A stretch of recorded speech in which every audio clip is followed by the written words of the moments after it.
So you have finally pulled the string on that Alaska cruise vacation. You've seen all the cruise vloggers, you've seen all of your friends and family cruise to Alaska, and now it's your turn. And well, let's be quite honest. With all of the wildlife and national parks in Alaska, you are not going to want to miss one moment.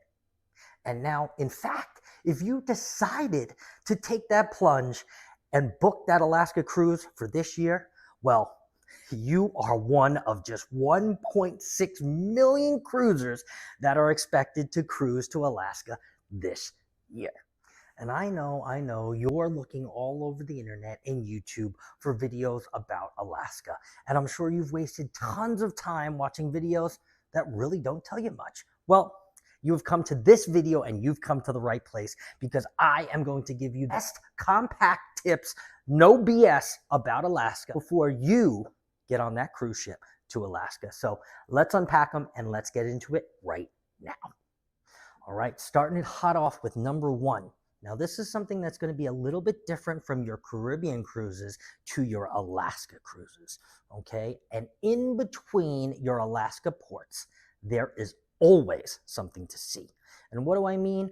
Well, on your Caribbean cruises during your sea days, mostly you're out by the Lido, or maybe you're hanging by the pool in a pool chair, or maybe you're inside playing bingo or at one of the shops.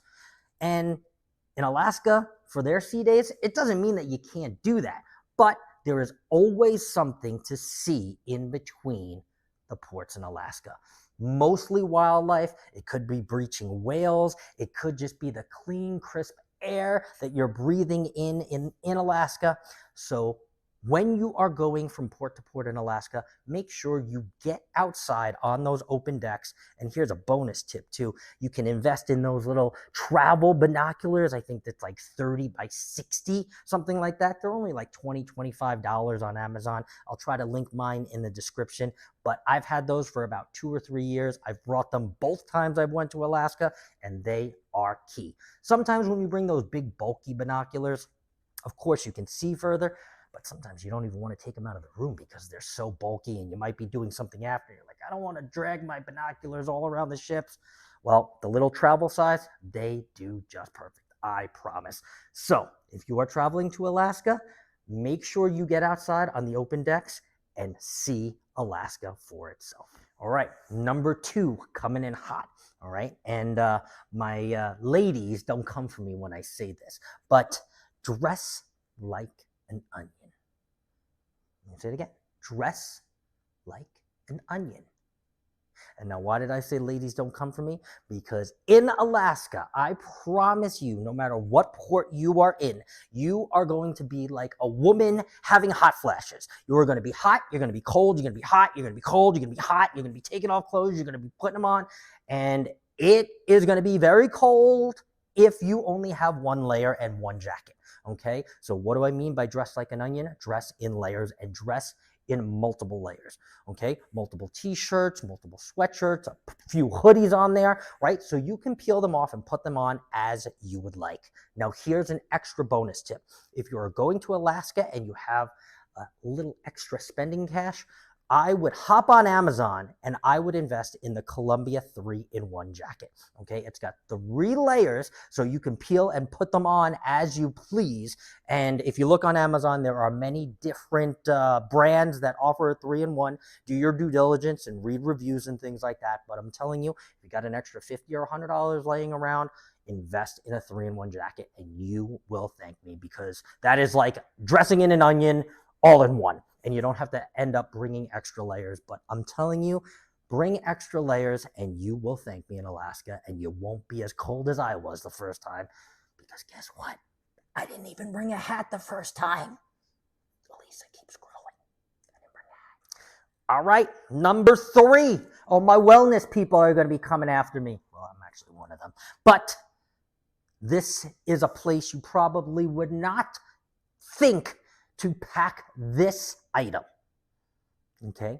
But it is sunscreen. And I don't care what your dermis looks like, okay? It is the biggest organ in your body. Okay. And that means you got to take care of it. You take care of it right now. And I will tell you, in Alaska, there is no hotter sun rays than the Alaska sun rays because of the reflecting off the white snow and it's hitting you. And I'm telling you, you don't feel it, but boy, oh boy, is it hot. So bring your sunscreen when you go to Alaska. That's tip number 3. I promise you, you will use it every single day. Every single day. All right. Number 4. Pretty simple, but make sure you bring your best pair of walking shoes or hiking shoes to Alaska. Doesn't matter about the fashion. I don't care how dirty they are. Clean them before you go, and your feet will thank me. I promise you, because Alaska is going to be one of those ports, no matter where you are going to do far more walking in an Alaskan port than you ever will in a Caribbean port. I promise you. And now you may have done some excursions in some Caribbean ports where you walked a bunch of stairs or you walked a ancient ruin, and I get it.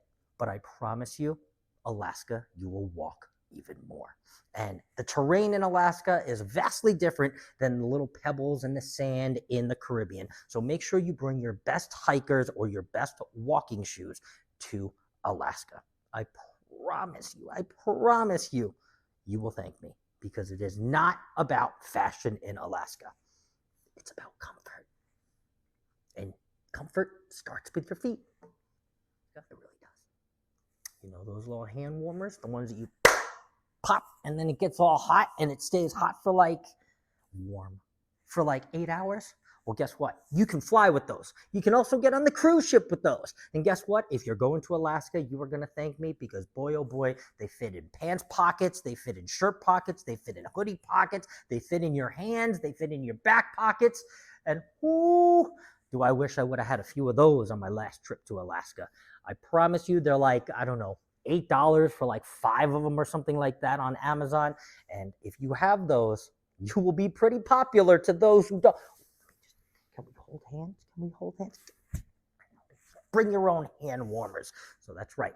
Bring some hand warmers to Alaska so you are not the cold one in Alaska when you go. Here's me talking to future me, wishing that I would have talked to future me earlier, because my last time coming back from Alaska, boy, you want to talk about limits?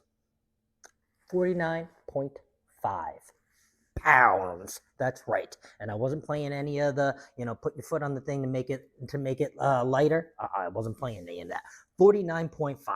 So here is tip number 6. When you go to Alaska, leave room in your suitcase. Okay, it doesn't matter that you're going to wear the same sweatshirt 3 times. No one's looking, and it doesn't matter. It's probably going to be the 3rd layer by day 4 anyway, so it doesn't matter. What matters is that you are going to see so much cool stuff in Alaska that you are going to want to bring home to friends, to family, to yourself, okay? And this might be a once-in-a-lifetime bucket list cruise for you, so you're going to want to leave room in your suitcase. And I promise you, I've been there and I've said, I'm not bringing anything back. I don't need anything. I don't need any souvenirs. And then there I was sitting on my suitcase coming back from Alaska with 49.5 pounds. So I promise you, you will find something, or something will find you in Alaska that you will want to bring home that you won't find in Mexico, your coconuts or your, wooden swords or whatever you guys buy in the Caribbean, your t-shirts. Okay, I promise you, there is 10 times better souvenirs in Alaska, and you will end up with one of them. I promise you, you will end up with. And that just about wraps it up. And that's right, you've guessed it. Alaska has a little part of my heart. I absolutely love Alaska, and I can't wait until I know that I'm cruising back to Alaska. And fun fact, 75% of those who end up going to Alaska this year are going by cruise ship. 75%. That is crazy. That means, boy, oh boy, the popularity in Alaska has exponentially grown since the reopen in 2023. I think 2024 got us curious. 2025, we're all hopping, and I can't wait till 2026 when this video is still going around the internet and some of you are still going to Alaska. these tips are still going to be fresh. I promise you, if you are going to Alaska, this video is your take with me video to Alaska. So I hope you guys enjoy Alaska. I hope you do everything that you want to do on this once in a lifetime opportunity. And hey, why don't you come back to this video and you share your most favorite thing that you did when you cruised to Alaska. So thanks so much, guys. I will see you guys later, and I'll see you on your next cruise to Alaska. Let's go together.